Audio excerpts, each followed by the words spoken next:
네. 안녕하세요. 명인학원에서 수학을 가르치는 박재근입니다. 네. 먼저 지금 오늘 예비고일 설명회를 하고 있는데 이제 중학교랑 고등학교랑 수학에 대한 좀 걱정도 많으실 거고 사실 진도 차이도 너무 많고요. 제일 큰 게 사실 양 차이가 압도적으로 많아요. 그래서 제가 지난 설명회 때 했던 건 사실 중학교랑 고등학교에 대한 그 수학 양과 그 다음 진도와 속도 차이에 대해서 한번 설명을 했었는데 간략하게 좀 말씀을 드리면 그냥 그 페이지 자체는 거의 1.5배가 넘고요. 많이 알고 계시겠지만 그러니까 페이지만 1.5배가 넘지만 그에 대한 내용은 그러니까 깊이로 보면 거의 2배, 뭐 3배 더 갈 수도 있는 거고요. 그래서 그거를 2개 곱해보면 뭐 적어도 4-5배 이상 차이가 난다는 걸 알 수 있거든요. 그래서 정말 많이 고민을 하고 계실 거고 또 요즘은 개별 수학도 많이 하게 되고 또 단체 수업이 좀 많이 선택을 못 받고 있는 상태거든요. 네. 근데 단체 수학에서 좀 단점이라고 꼽히는 건 사실 관리잖아요. 그 관리가 어떻게 되는지가 학생들한테 제일 중요한 거고 그 관리가 잘 된다면 그 학생들의 성적은 반드시 변화하겠죠. 시간이 조금 걸릴지라도. 그래서 오늘 제가 드릴 설명은 예비고일에 대해서 간략히 설명을 좀 드릴 거고 어떻게 학생들이 수학을 공부해야 되는지 어떤 태도로 수학에 임했으면 좋겠는지에 대해서 좀. 그래서 제가 설명할 거의 주제는 섬세한 관리가 만드는 기적이라고 해서 사실 뭐 기적이라는 게 뭐 9등급이 1등급이 된다 이 정도까지는 아니고요. 제가 그거는 못하고요. 작년 성적으로 봤을 때 사실 4등급에서 2등급으로 간 친구들이 굉장히 많아요. 그러니까 4등급이 사실 제일 대중적인 등급이거든요. 받기는 싫겠지만 어쩔 수가 없어요. 그 등급이 9등급제로 봤을 때는 4등급이 제일 많아요. 3, 4등급 라인이. 그러니까 그 친구들을 상위권으로 올려버리려면 또 1등급으로 한 방에 치기는 정말 힘들어요. 근데 얘네가 관리를 받고 어떻게 공부해야 되는지 방향성을 좀 알게 되면 2등급까지가 올라가지더라고요. 그래서 제 수업의 목표는 사실 학생들이 제발 2등급까지만 좀 유지를 해줘라 하거든요. 근데 사실 작년에 결과가 나왔고요. 그래서 먼저 교육 과정이 조금 변화한 거에 대해서 설명드릴 거고 그 다음 어떻게 학생들이 공부해야 되는지 그 다음 제가 어떻게 수업을 하는지에 대해서 좀 설명을 드리겠습니다. 먼저 이제 작년이랑 제일 큰 변화는 등급제의 차이죠. 5개밖에 없으니까 1등급이 4%, 2등급이 7%였던 시대에서 이제는 10%로 바뀌었어요. 1등급이. 그러니까 예전에 1, 2등급 합쳐서 합친 학생들이 올해 1등급이 되는 거죠. 약간 1% 정도의 차이는 있지만. 그러면 제가 말했던 2등급을 맞게 되면 그러니까 올해로 바꾸면 몇 등급이 되는 거죠?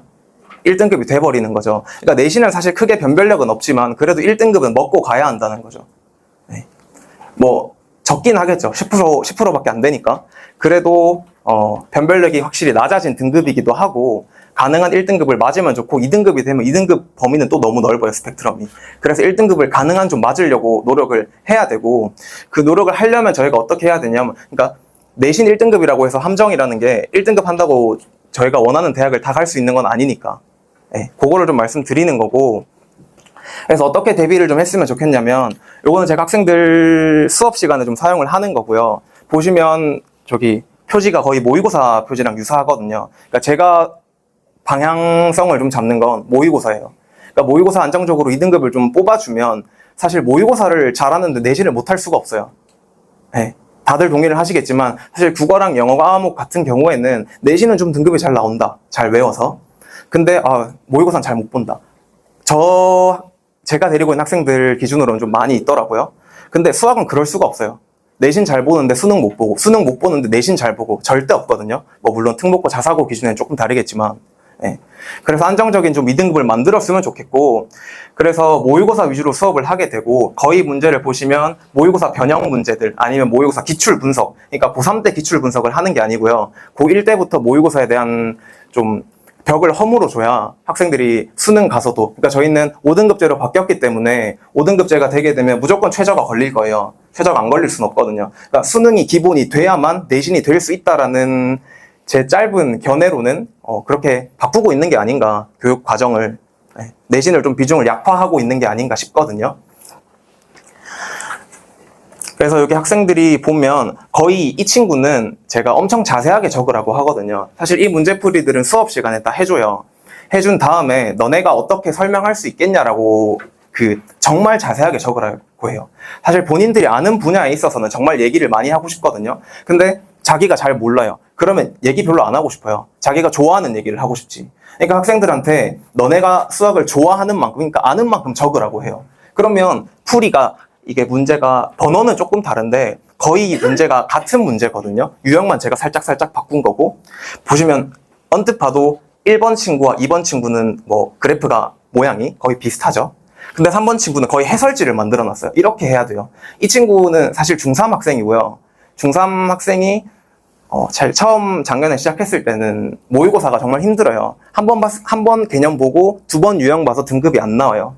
그 친구는 처음 시작했을 때 4등급이었고요. 지금은 안정적으로 1등급, 2등급 왔다 갔다 해요. 중3이에요. 이제 고1이 되는 친구고. 그래서 1년 동안 그렇게 연습을 했고, 요 문제는 수투 문제예요. 그러니까 미적분 1. 그 문제들을 이렇게 수업을 하고 있고, 매시간 이 테스트를 진행해요. 그러면 답은 필요가 없거든요. 답이 맞는지 틀리지는 사실 교과서에 나와 있고, 제 교재에 나와 있고, 그러니까 답을 채점하는 게 아니라 얘네가 무슨 생각을 했는지가 필요해요. 그래서 자세하게 적으라고 했더니 이 친구는 거의 뭐 해설지 마냥 만들어놔서 뭐 내심 좋긴 했지만 칭찬은 잘 안 했어요. 다음에 칭찬해주면 되니까. 더 좀 열심히 하라고 칭찬은 안 했고, 어쨌든 제 수업을 듣든 안 듣든 학생들이 반드시 잡아야 될 건, 제가 하나 말씀드렸던 게 뭐죠? 모의고사. 그럼 두 번째는 얘네 서술형이에요. 서술형이 뭐 특정 학교에 대해서는 대진고는 거의 뭐 20점 이상이 넘어버리고요. 운정고도 마찬가지고 서술형의 비중이 엄청 커요. 그러니까 기본 문제들은 맞추되, 기본 문제들을 원래 빨리 푸는 게 좀 포커스였거든요. 왜냐면 내신은 아시다시피 점수 차이가 엄청 이렇게 촘촘해요. 근데 수능에서는 지금 등급컷이 봐주면, 제 블로그에 가시면 그 등급컷을 정리해 놓은 게 있거든요. 고1 기준으로. 근데 그 친구들을 평균 내보면 보통 1등급이 84점 정도예요. 그러니까 4점 문항으로 치면 4, 4, 16이죠. 몇 개까지 틀려도 되는 거죠? 4개. 4개까지는 상관없어요. 뭐 그게 기조가 바뀔 수도 있겠지만 4점 4개까지는 틀려도 상관없고, 안정적으로 2등급이 되려면 보통 70점 중반대예요. 70점 중반대면 4점짜리 6개 틀려도 상관없어요. 그러니까 우리는 74점만 받아도 충분히 2등급, 그러니까 흔히 말해서 수학을 못한다는 소리를 절대 안 들을 텐데, 그걸 못 맞추니 수학이 잘 안 되네, 어렵네, 고1부터 못 잡아서 고2, 고3 가서 모의고사를 연습하려고 하면 사실 고1 게 안 되면 고2, 고3이 안 돼요. 중학교 게 안 되는데 고등학교 게 안 되다시피. 그러니까 고1 때 반드시 모의고사를 잡아주셔야 되고, 공부 방향은 서술형이에요. 그러니까 합쳐버리면 모의고사를 서술형으로 풀어라가 되는 거죠. 그걸 제가 진행 이렇게 하고 있고요. 그래서 스텝 1에 보시면 간략하게만 해놨는데, 첫 번째 보시면 안정적 2등급 확보죠. 그러니까 저게 말씀드린 시간 안에 74점을 받아라 인 건데, 사실 2등급을 받는 학생이 21번, 30번, 20번, 29번 못 풀거든요. 그러니까 못 푼다는 게 손도 못 댄다는 게 아니라 시간 안에 해결할 수는 없어요. 완벽한 그 풀이로. 그러니까 이 친구들이 해야 되는 건 처음부터 끝까지를 다 푸는 것보다, 제가 생각했을 때는 1번부터 18번까지가 되면 사실 2등급은 확보가 돼요. 그러니까 1번부터 18번까지를 25분 안에 풀 수 있으면 그 친구는 1등급으로 갈 수도 있는 친구고, 1번부터 18번까지 풀었는데 시간은 조금 오바가 된다. 그러면 아직 1등급은 안 되지만, 그래도 얘는 아직 2등급, 3등급에서 왔다 갔다 할 수 있는 친구구나로 판단이 돼요. 그러니까 판단은 1번부터 객관식 18번까지예요. 그 다음 두 번째가 일관된 풀이 연습이라고 돼 있어요. 얘는 무슨 말이냐고 하면, 제가 풀이를 설명해 주잖아요. 그러면 아까 복습 테스트에 보시면 그러니까 제 풀이가 거의 여기에 다 나와 있어요. 이 친구는 조금 더 해설을 적은 거고, 근데 제 풀이가 기반이 되는 거고, 그 풀이가 안정되면 그 이후에 자기 걸 하는 거지, 처음부터 자기 개입이 들어가 버리면 문제 풀이가 일관이 안 돼요. 그러니까 제 설명이랑 본인의 생각이랑 다르니 이 수업을 따라가기가 힘들어요. 그러니까 축을 잡아 주셔야 되고, 그 축을 제가 잡아 드리는 거예요. 제가 잡아주고 그 이후에는 성을 쌓는 건 자기의 역할이지만, 처음에 축은 반드시 있어야 돼요. 왜냐면 똑같은 문제는 절대 안 나오죠. 그러니까 이 문제가 바뀌었을 때 나는 이렇게 접근해야지라는 게 필요해요. 반드시 이렇게 가야지. 그 이후에 살을 붙이는 건 자기의 몫이에요. 근데 처음부터 살을 붙여버리면 얘는 뼈대가 없어서 무너져요. 그래서 두 번째 풀이가 일관된 풀이 연습이고요. 스텝 3가 실전 연습. 그러니까 이제부터는 살을 붙이는 거예요. 자기의 생각도 가미가 되는 거고 1번부터 18번까지는 좀 획일화 됐지만 19, 20, 21은 학생들마다 조금씩 풀이가 다 달라요. 왜냐하면 1번부터 18번까지는 획일화가 돼서 엄청 빨리 풀거든요. 근데 그 이후의 걸 실전 연습으로 해결하게 되는 거예요. 네. 그래서 지금까지 말씀드린 건 서술형, 모의고사. 합쳐버리면 모의고사를 서술형으로 풀어라. 1번부터 18번까지 다 풀면 25분 안에 반드시 2등급이 될 거고 1번부터 18번까지 풀었는데 틀린다. 그러면 그 아래 등급이 되는 거예요. 네. 9등급에서 2등급이에요.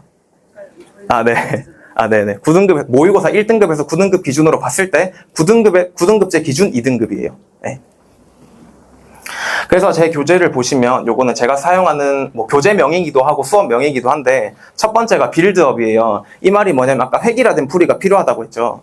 그 풀이를 제가 잡는 거예요. 그래서 틀을 만드는 과정이 빌드업이고 그래서 보시면 안정적인 2등급 확보를 위해 가장 필수적인 내용들을 다루게 돼요. 사실 1번부터 18번까지는 거의 뭐 새로운 문제가 나온다는 경우는 좀 적어요. 고1 기준에서는. 그러니까 기출을 정확하게 풀어낼 줄 알고 3점짜리, 4점짜리를 정확하게 해결할 수 있고 풀이를 적을 수 있으면 요 1번 단계를 스킵해도 괜찮아요. 근데 처음 듣는 학생이라면 거의 스킵을 못해요. 왜냐면 저게 쉬운 걸 다룬다는 게 아니라 개념을 정확하게 잡는다라는 거거든요. 네. 그런 거라서 쉬운 내용이 아니라 개념을 정확하게 잡자로 받아들여 주시면 돼요. 그러면 잡은 다음 제가 이제 살을 붙여야 한다고 했죠. 그래서 뭐 요거는 그냥 학생들이 좋아해서 명을 이렇게 지은 건데 벌크업이라고 돼 있거든요. 그러니까 운동할 때도 처음에는 좀 이렇게 유산소도 좀 하고 뭐 이렇게 하다가 나중에 근력 운동을 하잖아요. 그걸 보통 이제 헬스의 의미로서는 벌크업이라고 하거든요. 그래서 좀 증진시킨다고 해서 처음 보는 문제를 만났을 때 반드시 내가 거쳐야 하는, 그러니까 빌드업에서 배웠던 내용을 두 번째에서 써먹으라는 거예요. 그래서 여기 내용 나오는 문제들은 뒤에 18번 이후 문제들, 19번, 20번, 21번 이런 문제들이 될 거예요. 그래서 거기서부터는 자기들의 풀이가 조금씩 가미가 되겠죠. 그 다음 스텝 3가 이제 스매싱이라는 건데 얘는 말 그대로 정말 처음 보는 문제들, 그러니까 소위 말하는 고3 기준으로 하면 엔제 이런 애들이 되겠죠. 그러니까 풀어보지 못했던 문제들, 그러니까 다른 학교의 기출들이 될 수도 있고 뭐 여기가 서울권은 아니니까 보통 서울권의 유명한 학교들 뭐 세화고 뭐 이런 자사고 중대 부고 이런 학교들의 문제들을 조금씩 넣을 거고, 그럼 얘는 수능뿐만 아니라 내신까지도 커버를 할 수가 있어요. 왜냐면 일산 동고 뭐 이런 학교들도 주였고 학교들의 문제가 많이 어려워요. 작년 기준으로는 올해가 어떻게 바뀔지는 모르겠지만 많이 어려워서 그 친구들 문제가 선생님들이 만드시는 문제도 있어요. 과학 중점 학교는 더욱 그렇고요. 네. 근데 그 문제들 중에 작년에 많이 틀렸던 게 세화고에서 나왔던 기출 문제가 하나가 있었거든요. 그래서 중점 학교를 가게 될 학부모님이시라면 이게 내신에서는 분명 그런 아까 제가 빨리 푸는 게 원래 포인트라고 했었잖아요. 전년도까지는. 그러니까 그런 문제들 다 연습했어야만 내신 등급을 잘 받을 수가 있는데 지금은 등급제가 좀 넓어져 버려서 굳이 그렇게까지, 그러니까 다른 학교 내신 기출까지 봐가면서 공부를 하지 않아도 어느 정도는 괜찮다, 좀 널널하기 때문에 라고 생각해 주시면 돼요. 네. 그리고 방금은 수업 특징이었고 이번에는 제가 이제 학생들 대상으로 관리를 하게 되는데 아까 제가 처음 말씀드렸던 게 관리를 제대로 받으면 이 아이들은 분명 변할 거라고 말씀드렸죠. 네. 그래서 첫 번째 되는 게 뭐 출결 체크 이런 건 당연한 거고요. 그런 건 안 해요. 당연한 거고 첫 번째가 서술형 복수 테스트. 그러니까 학생들이 매시간 서술형을 보게 된다고 했죠. 제가 답은 채점 안 하고요. 과정만 채점해요.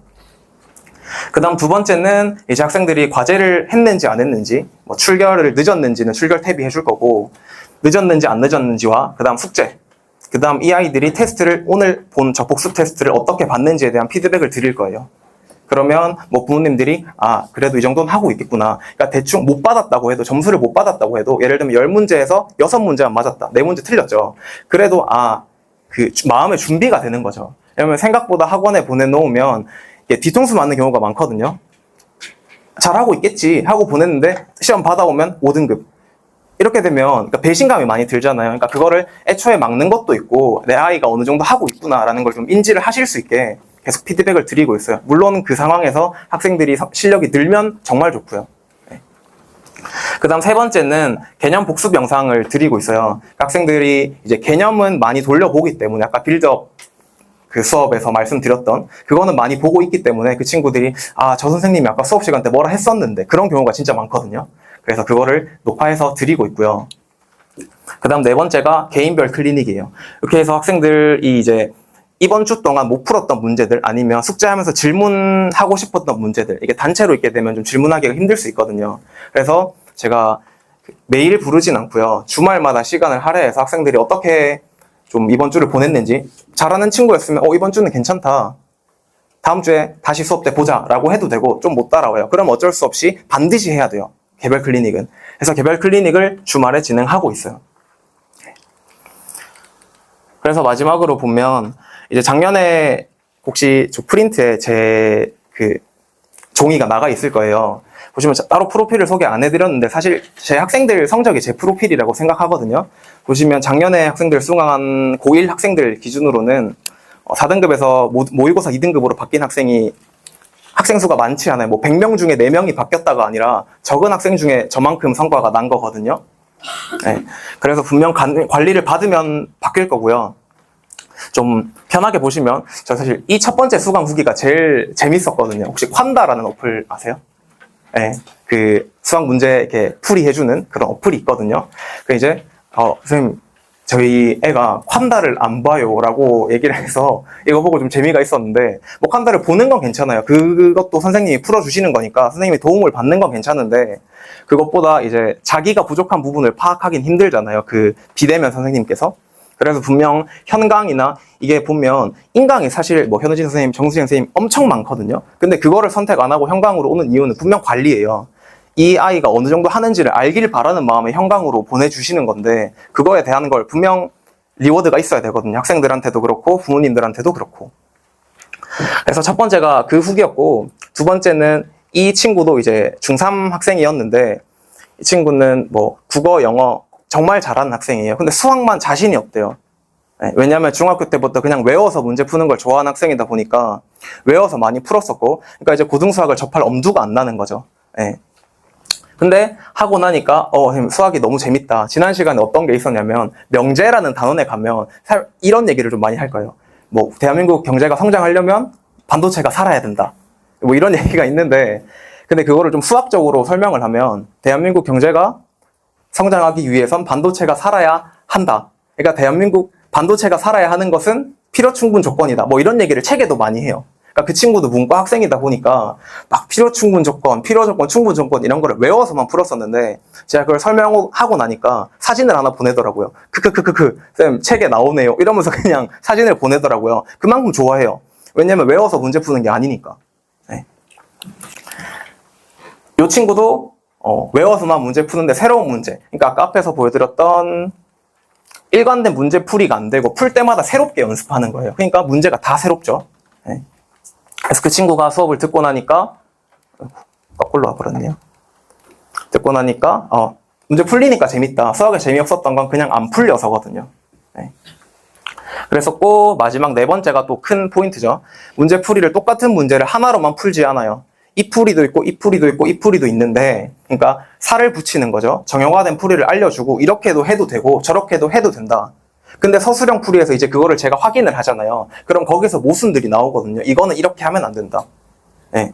예를 들면 잠깐 분필 하나 있을까요?